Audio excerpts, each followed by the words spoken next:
Hello, everybody, and welcome to the Tip of the Ice-Burgh podcast, your home for Pittsburgh Penguins news and analysis. You can find us on YouTube at Tip of the Ice-Burgh or anywhere you get your podcast from. We're off and running on the 2025-26 season. Pens have 3 games in the bag, a 2-1-0 record on the young season, but plenty to talk about, and we'll get into all of it over the next 30 to 45 minutes, depending on how much we decide that we want to be long-winded today, Horwat. But a 2-1-0 record on the young season, a win over the Rangers, a win over the Islanders, and then a loss to the New York Rangers on Saturday night. How are we feeling about the young season for the Penguins?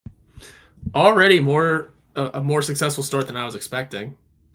Like my prediction last week was very much not expecting many wins. I think it was probably a feel-good win to get the first one over Mike Sullivan at first, starting off the season with a victory, and then getting a good some good home cooking for the second win. And then the Penguins that we all know very well came out for game 3. But you know what? Screw it. Let's start the season on good vibes, and bare minimum, you got good vibes to go along with whatever happens from here on out, whether it's wins or losses or complete misery. Like I keep saying, this team will be entertaining no matter what. But you know what? Also, if the vibes are up, that's a huge boost for at least the morale of the team. Let me look at the San Jose Sharks last year. Incredible vibes all around. That team was terrible, and it's still terrible. Well, I mean, and they might have another win under their belt if not for Alex Nedeljkovic and everything that happened in that one. I'm sure people have seen that. That is probably the worst 10 minutes of anybody's career, of any goaltender's career that could possibly happen. So, hoping for the best for Ned out there. Might see him here in a couple of days. But I'm glad you mentioned the home opener because there's something on the that's not on the rundown that we should bring up. The Penguins have a new third jersey. I mean, new is a relative term because a lot of it is familiar because the floating penguin has made its triumphant return. I know your feelings on that, as do most people in our comment section. But what did you think of the jersey overall? Because we got a new shoulder patch, we got some new sleeves, a new design on the sleeves. We got a little bit of different numbering. We got matted yellow helmets. So let us know what are your thoughts on the Penguins' new jerseys? I'm going to yuck a lot of yums here. I hated it. I like the numbers. I think there's great potential with the numbers and the design and the look of the numbers. I like the matted yellow helmet, but that's about where it ends for me. I can get behind a jersey that is mostly yellow. It just has to be done right. There needs to be more of a dark color involved. There's not enough black in this. I don't like the stripes. I hate the floating penguin. I think that goes and will always go without saying. Did we just recently started calling it the floating penguin? That feels like a new term all of a sudden. It does. Unless I've just been missing it, but I like calling it that, the floating penguin, and it's terrible. It looks weird and awkward. I get that it's literally the same penguins without a triangle, but something about it looks off, and I hate it. And also the new patch, it's not growing on me. I thought it would. It's not. Growing on you? Didn't love it immediately? Nope. I don't know why I didn't. I think it just struck me and I went, that looks corny.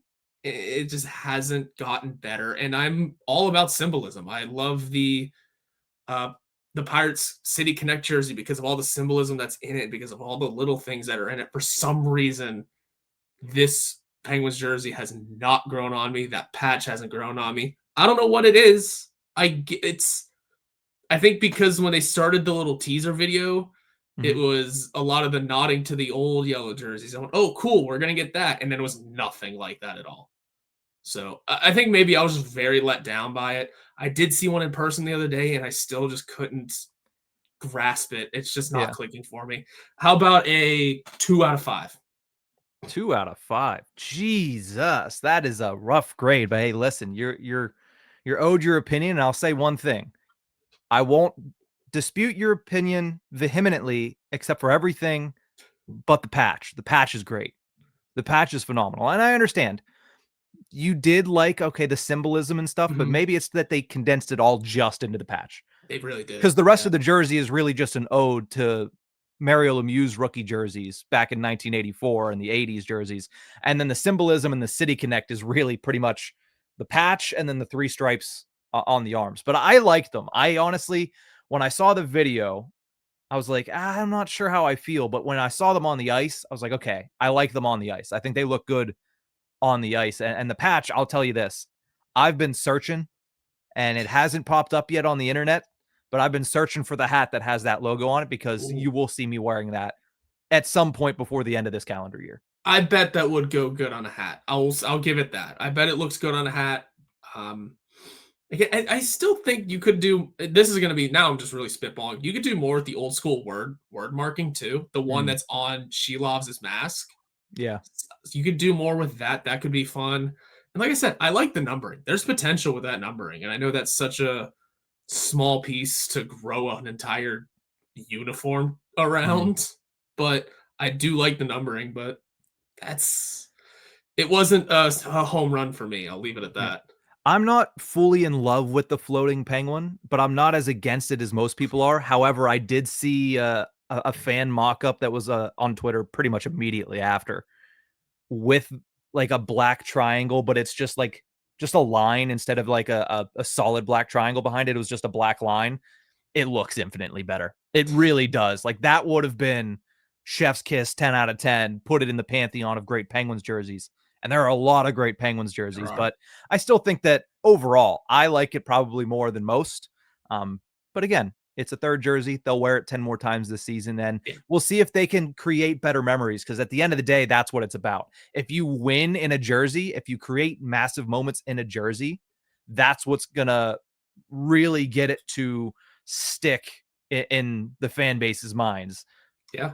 If you lose in it a lot, or if something bad happens in it, cough, cough, wink, wink, the dark blue Winter Classic jerseys, then people are probably not going to love it all that much, and they're going to try to forget it more often than not.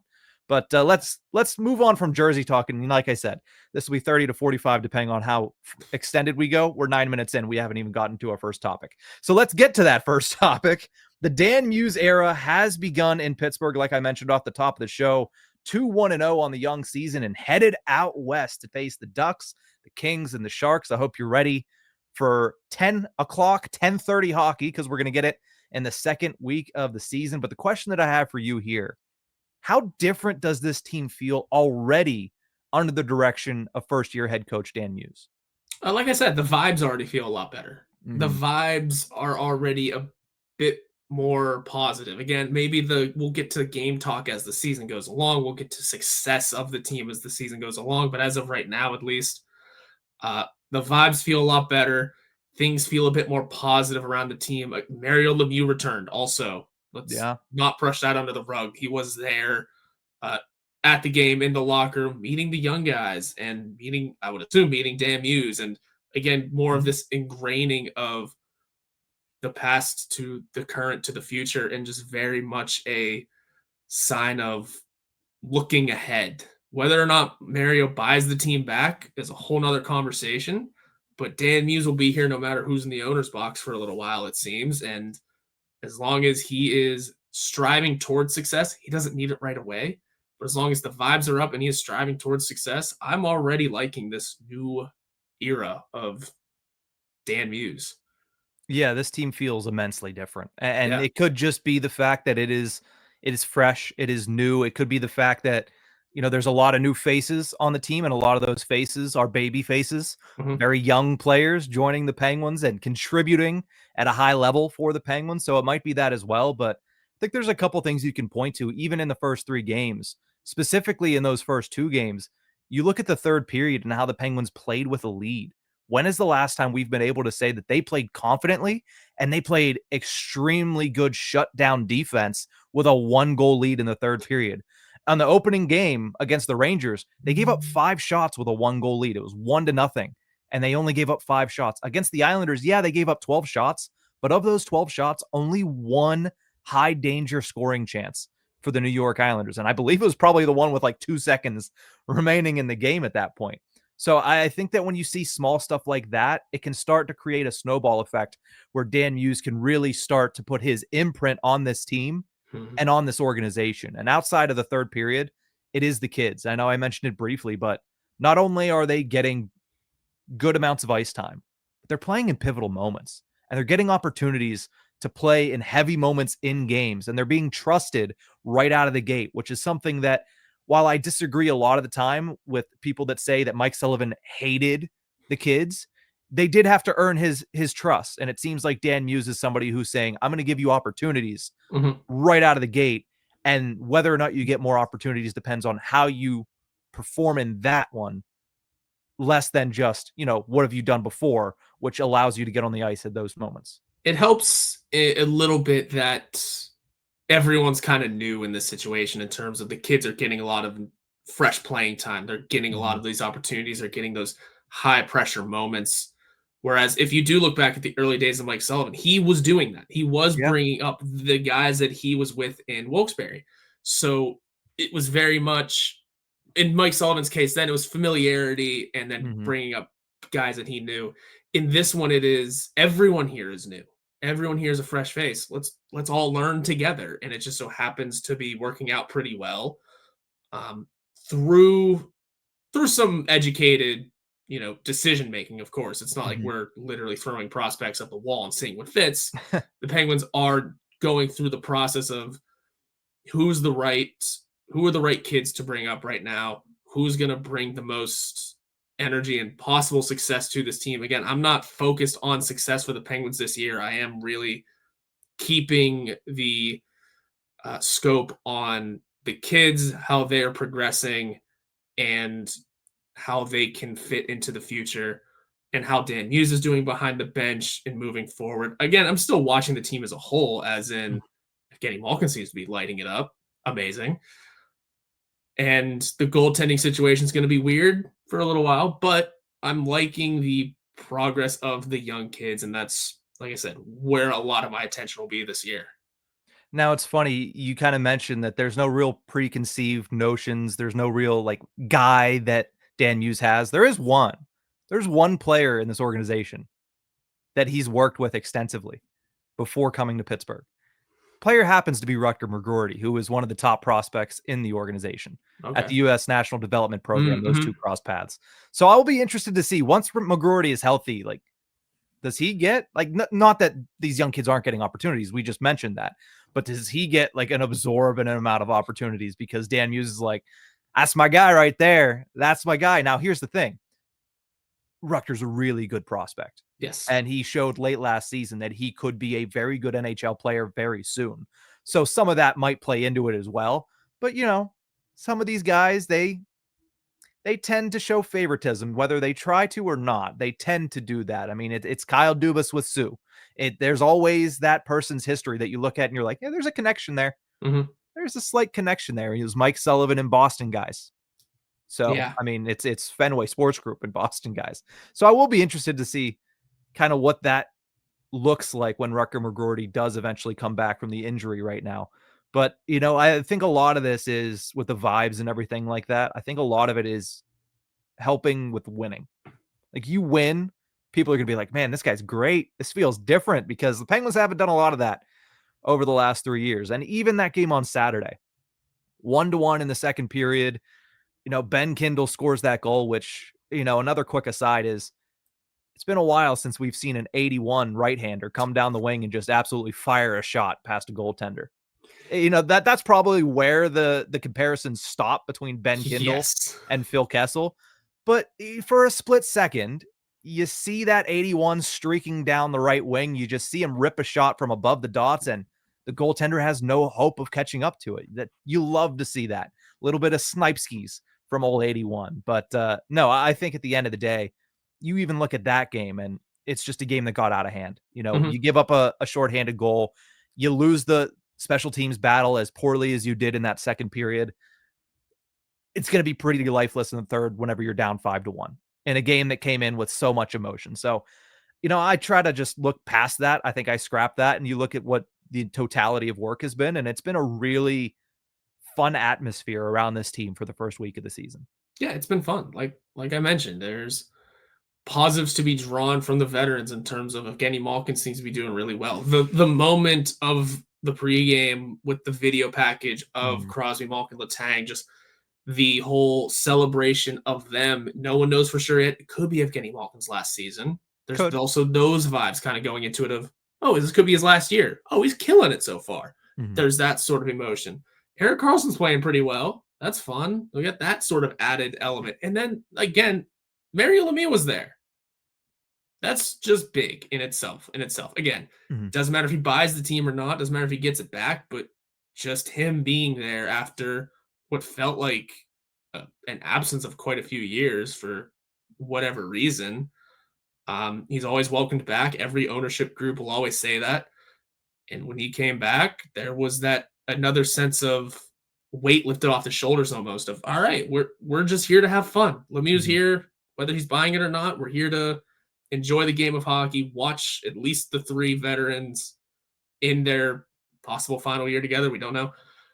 But quite a lot going into just the vibes of we're not here to really win. We're going to try to. We're here to have fun and enjoy the moment and grow for the future. It's amazing how lower expectations can create higher excitement Yeah. after every single win. So I think there's a little bit of that as well in the fan base. But listen, like I said, it's been fun for the first week, and I hope that maintains over the rest of the season.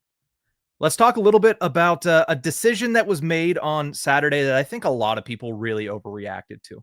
Bryan Rust was injured and missed the first 2 games of the season due to a lower body injury. Now, he was slated to come back on Saturday, and when nobody was placed on waivers on Friday, it was down to 3 players that could potentially be booted in order for Bryan Rust to come back.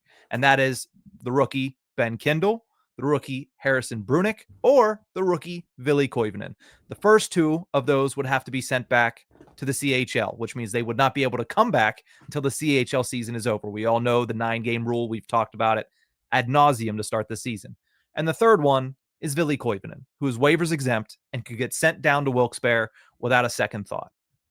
Match that with the fact that he was moved from the first line down to the third line in Thursday's game.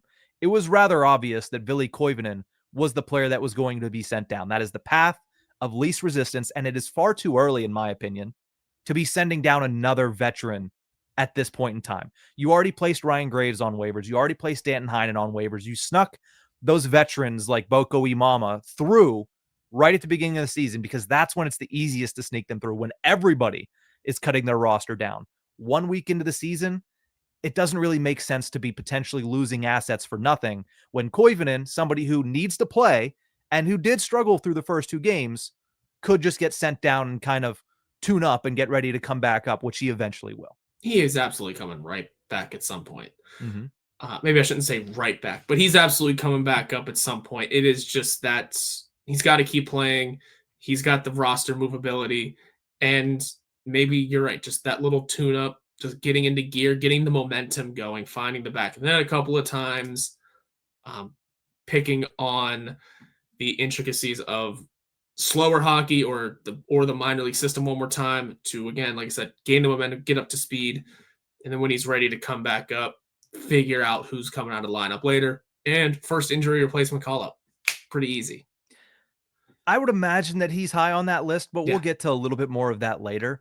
But again, I saw a lot of people saying, wow, you're protecting and sheltering these veterans, these guys like, Connor Dewar, these guys like Nola Chari. Why don't you just send them down and let the kids play? I would like to remind everybody that there is still the need for penalty killers Mm-hmm. at the NHL level and fourth liners at the NHL level. I don't want to see Avery Hayes playing on the fourth line. I don't want to see Ville Koivunen playing on the fourth line with Blake Lizotte and Nola Chari. That's not setting him up for success. So while, yes, we want these young kids to get opportunities, I'm telling you right now, they will get opportunities. It's just not going to be all at once. And yes, Koivunen had to bite the bullet for Bryan Rust coming back in the lineup. That's going to be fine. He went down, watched the game today in Wilkes-Barre. He looked really good. He picked up a primary assist on what ended up being the game-winning goal. He is still going to be a good player. He's still going to be a good player this year. But you need to be patient with a lot of these players because this is not a, hey, get all the young guys up now and we're going to go to win a Stanley Cup in 2025. That's not the case. It's make sure these guys are primed and ready so that this can be built with a strong base and a strong foundation. So this season, yes, you are going to get to see a lot of good young players. We're already seeing it in Brunick and Kindle, but that doesn't mean that they're just going to completely place aside every single veteran that is on this roster. Yeah, no, they won't. The veterans will get certain bumps, and I think that's fine to a degree. Obviously, I mean, we've already shown that no spot is totally safe, i.e., Ryan Graves and Danton Heinen, and that's totally fine. Bryan Rust wasn't going to go anywhere. He was going to come back to the lineup perfectly fine, and it was likely going to be one of the youngsters that got knocked out. Mm-hmm. Any team's going to do that. When you have that sort of roster flexibility with a certain player, that's just what you do, and that's just how it goes. Mm-hmm. Also, I guess modified trade, no move clauses or no trade clauses don't really play too much of a factor in minor league stuff for the Nolachari aspect.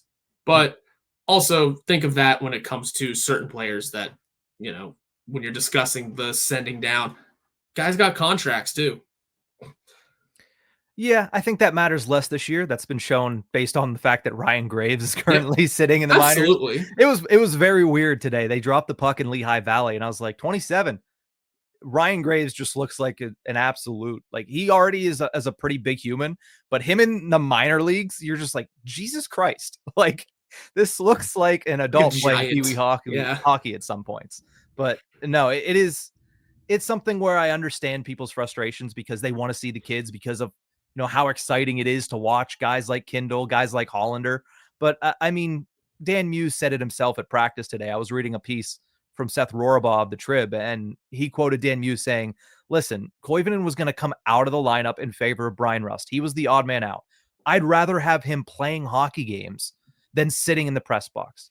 And again, when it comes to rookies, they're always going to be sent down to play more games versus going up to the press box. They would much rather the Matt Dumbas of the world. They would much rather the Phil Tomasinos of the world be the ones that are sitting there eating nachos at PPG Paints Arena while the young guys are up in Northeast Pennsylvania winning hockey games for the Wilkes-Barre Scranton Penguins. So again, I understand the reason behind people's initial jerk reaction of being like, oh my God, Ville Koivunen, really? That's the name? But let's parcel it out and realize, okay, this is not just a sprint. This is a marathon, not just this season, but through the next couple of seasons with these rookies. Speaking of Bryan Rust, though, like, not the greatest performance for him. I know I talked about the fact that it was like a lot of special teams, one bad period, but the dude logged a -3 in his first game of the season. That's a rough debut for Rusty. Just -3, get out of the way, and move on. Forget about it. Like, the whole Penguins team is going to forget about this and just try to go out there and win the road trip in California. Mike Sullivan also wasn't going to take 2 losses from his former team. No, I thought about that too. I was like, there was no way that he was just going to sit there and get shut out in the first week of the season by the Penguins. Yeah, no. If you're going to win one of the two, you win the one in Pittsburgh. Yeah, and you win it in a commanding fashion. Yeah, give them because when's the next time we see the Rangers? I don't think it's for a little while. You give them that little be some time. Yeah, you give them that little taste of here's what you're missing, guys. Have fun with your losses. So, that's the mental aspect on the Rangers side of things. Who, I mean, sure, we'll see if they become a dumpster fire again. I mean, JT Miller as captain's quite a choice, but we're not a Rangers podcast, The next time they play the New York Rangers is January 31st, the day that they will be celebrating the 10-year anniversary of the 2015-16 Stanley Cup champions. Oh, I hope Henrik Lundqvist is in the audience. That is a nationally televised game, but I believe it's ESPN. Sitting, watching like he did for a lot of that series. Got it in there. Oh, right. Yeah. Well, that went straight over my head, but that was a very good pull by you. Very good pull. Speaking of pools, let's finish by talking about the Penguins prospect pool, who is just absolutely lighting everything on fire to start this season. The Penguins, I think consensus has been that it has made drastic leaps and bounds over the past 2 seasons since Kyle Dubas took over. But now we're starting to see the results of all that time, of all of that effort being put in. We're getting some results in the back end of this. Multiple different levels, multiple prospects, all having great starts to the season in all corners of the hockey world. Let's start in the NCAA, where there are two players that are just filling the back of the net extremely quickly. And I'm not talking about future Penguin potentially in Gavin McKenna. I'm talking about Will Horcoff in Michigan. 5 goals in 4 games. The first round pick is really becoming one of the biggest pieces of a huge team in NCAA this season. Will Horcoff having himself a great, post-draft season. And then Cruz Lucius down at Arizona State, 4 goals in 4 games, of course, helped tremendously by the fact that he scored a hat trick for ASU on Saturday night. I think that when you look at Cruz Lucius, that's a very interesting name in the Penguins prospect system because he doesn't get talked about a lot. I feel like he is the forgotten piece of the Jake Gensel trade. Like, yes, you have Vasily Ponomarev, who has left the organization, and a lot of people talked about him because he played a lot last year in Pittsburgh. You have Ville Koivunen, who right now looks to be like a solid piece in the middle six for years to come. You have Harrison Brunick, who's technically part of that trade because he was the second rounder coming back. But then you also have Cruz Lucius, a young player who has that offensive upside, who's bounced around a little bit in college hockey, but seemingly has found himself a good spot in Arizona State and now can hopefully have a great season and potentially move on up to professional hockey either next year or if it takes longer, maybe the year following. I would imagine next year is the year that they're looking at for him. It's got to be next year. It is kind of make or break time for Cruz Lucius. However, he's off to that good start. He's got a couple of tallies, and this is, like you mentioned, kind of the forgotten piece and the under talked about piece of the Jake Gensel trade, but still a big part of it that could continue to show that the Penguins were successful in that deal because people, again, it's been a while since the Penguins really have mentioned or referenced or talked about Jake Gensel, but the pieces of that trade are obviously still around, and Cruz Lucius, has a chance to continue the relative success that has come from the move. Like you mentioned, Harrison Brunick already. Ville Koivunen's got a great chance. And for what it's worth, we liked having Michael Bunting around. So maybe there are some fall-offs in terms of Bunting and Ponomarev, but Cruz Lucius has a chance to really show that it was the right move for the Penguins in the grand scheme of things. And yeah, that's all I had on it. It's just he's got those chances, and now's the time to, like I said, it's the make or break year for him.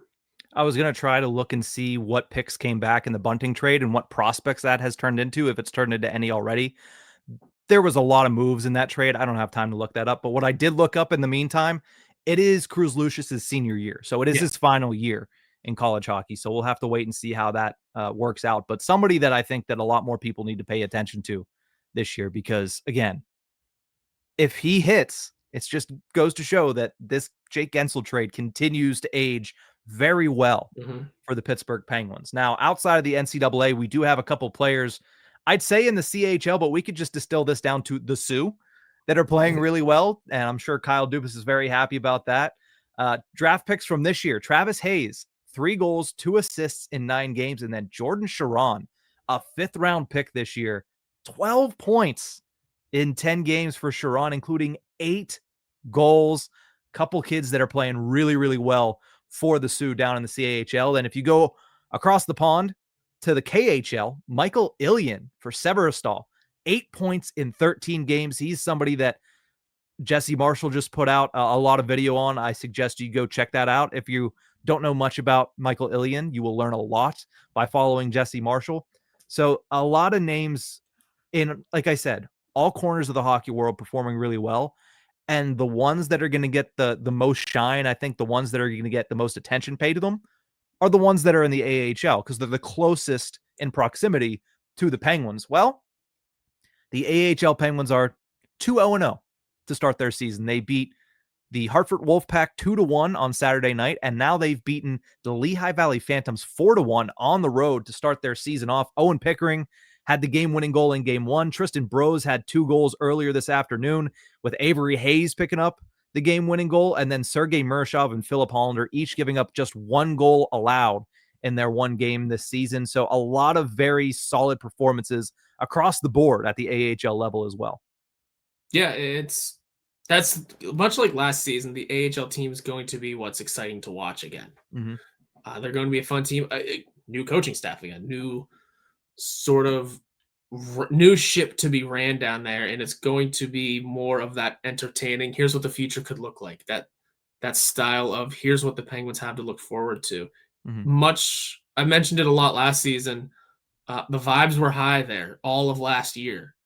The kids were getting along with each other. The kids were starting to grow as a team together, and that's only going to continue as they all become, NHLers through their own pace.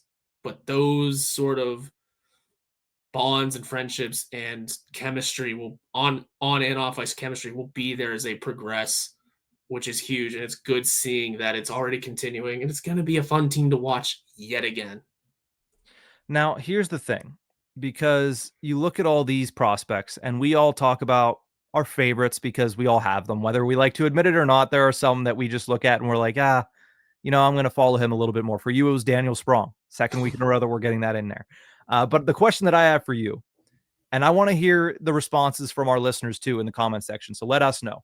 Who is your favorite prospect right now? It doesn't have to be the best, not the one that you think is going to have the longest career or score the most goals, but who is your favorite prospect to watch? Let's start at the AHL level with those Wilkes-Barre Scranton Penguins. It's going to be, for me, Sergei Murashov. Because the goaltending is such a crucial part, A, of the sport, but also B, of this current iteration of the Penguins team and of their future. I am so intrigued of what he can do and how high his ceiling can be. Everything that I've ever said about him before, everything that anyone else has sort of written or discussed about him in the past, just is something that I would echo. I'm excited to see what he can do. I'm excited to see that pure skill at the goalie position, because goalie can always be voodoo. There's something about Murashov that feels like it's pure skill. He just has it, which is rare for goaltending. Like, yeah, there's a lot of very good goalies, and they all have very good skill, but some goalies just get hit with some bad years or some bad streaks. But something about pure skill, good goalies that I think he is, that makes me excited about what he can bring down the line. So for me, obviously Murashov is the guy that I watch as well. I mean, he's electrifying, and like I said, 23 saves and 24 shots in that opener. That was again just picking up where he left off. I really like Avery Hayes. Like he's among a class of prospects down there that deserve to make their NHL debut this year and probably will make their AHL debut this year. But I'm really intrigued to see what he does in the position that he's in, because he has always had to fight for what he gets, right? He came in undrafted. He fought for that minor league contract. He played so well. He earned last year an NHL contract. Now he comes into this year in a unique position. He's one step away from realizing his dream of making it to and playing in the NHL. And here's the thing. Once you get that NHL contract, it's now a meritocracy. Because before that, it's like, okay, well, they have to make sure there's a contract slot available for you. They have to sign you to a contract, whereas it might just be easier to call up one of these other guys. But now that he has that contract in hand, and he has laid the groundwork with a solid prospects challenge once again and training camp, it's a meritocracy. Whoever performs the best is going to get that opportunity. And I feel like that is more prevalent this year than it has been in years past. What is he going to do with that opportunity? Is he going to be able to go out there and outperform a guy like Ville Koivunen, who we're saying, yeah, he's probably the next guy called up? Is he going to be able to leapfrog him? Is he going to be able to fend off a guy like Tristan Brose? Is he going to be able to fend off other players at that AHL level that are that one step away and are fighting to get that opportunity? You're also battling some veterans. Boko Imamo, you don't think he doesn't want to make it back to the NHL and prove something? Danton Heinen is the same way. So it's going to be very interesting to watch that AHL team, especially the forwards, because organization-wide, there's very little difference between the third liners in the NHL right now and the second liners in the AHL, right? They're all guys that, yes, they might be in different points in their career, but the opportunity is open for all of them to move through all of those areas, right? Right now, if you're on the second line in Wilkes-Barre, you could be on the third line in Pittsburgh in a week and a half. Yeah. So Avery Hayes is among that class. He's done so many good things over the last couple of years. Now that he's in that position, now that he has that opportunity in front of him this year, I'm so intrigued to see what he does with it. He's been so talented. He's been so exciting to watch. It's going to be even more so this year. So that's why, to me, outside of Murashov, because he seems like a prodigy, Avery Hayes is just somebody that I absolutely adore watching. Yeah, he's got that potential too. He's one of those quieter prospects. He's one of those options that's not going to get talked about as much, but can easily explode onto the scene in the blink of an eye. Yeah, he's that diamond in the rough that every good NHL team needs to have on their roster, needs to find at some point or other. Hopefully, he can continue to grow and become that at the NHL level. So, we talked about the AHL level. So, now let's finish it off with this. Who's your favorite prospect outside of the AHL level? And no cheating. You can't pick anybody that's currently on the NHL roster. No, of course. I'm going to go with the name we already talked about at length, so I can leave my answer kind of short and say Cruz Lucius again. Okay. In terms of, I want to see how much more he can prove, especially coming out of the Jake Gensel trade, out of that whole situation.